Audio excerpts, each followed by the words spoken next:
Problem problem சொல்றதுனால என் problem மாறிடுமா? சத்தமா சொல்லுங்க. மாறாதா? என்ன பண்ணலாம்? என்ன பண்ணணும்? ப்ராப்ளத்துக்கான சொல்யூஷன். இன்னைக்கு சொல்யூஷன் ப்ரொவைடரா இருக்கிறீங்களா, இல்லை ப்ராப்ளம் மேக்கரா இருக்கிறீங்களா?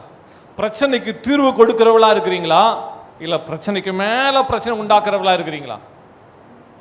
பல நேரங்களில் இன்னைக்கு நாம பிரச்சனைகளை கலறி கொண்டிருக்கிறோம், பிரச்சனைகளை கிளர்ச்சி உண்டு பண்ணி கொண்டிருக்கிறோம்.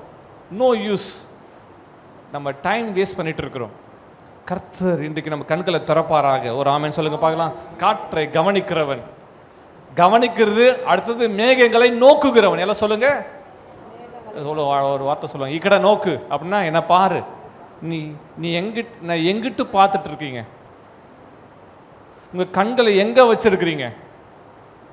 மேகங்களை நோக்குகிறவன். இன்னைக்கு பலர் அங்கிட்டு இங்கிட்டு பார்த்துட்டு உட்கார்ந்துட்டு இருக்கிறோம்.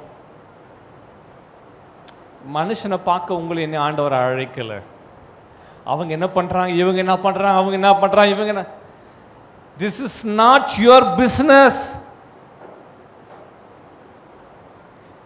ஓ, அவங்க அப்படி இருந்தாங்க தெரியுமா?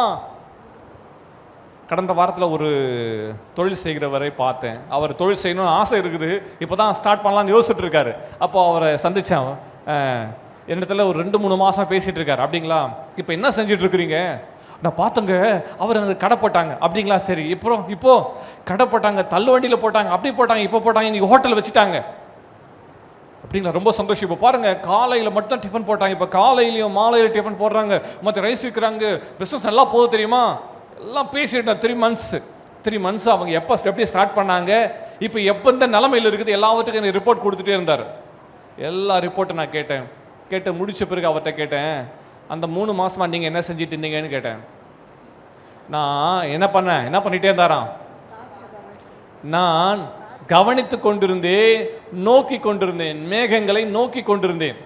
நீங்கள் எதை கவனிச்சுட்டு இருக்கிறீங்க? காத்தையா?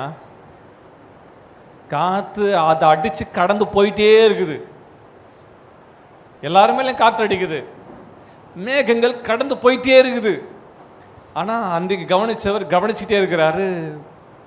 No improvement. அவர் தான் ஓடுறாரு, ஓடுறதோடு சேர்ந்து ஓடணும் என்ற வெளிப்பாடு வரல. புரிஞ்சிச்சா புரியலையா? கர்த்தர் இன்றைக்கு நம்ம உள்ளத்தில் ஒரு தெளிவான ஒரு திட்டத்தையும் தெளிவான எண்ணங்களை கர்த்தர் கட்டிடுவாராக. ஆமென்.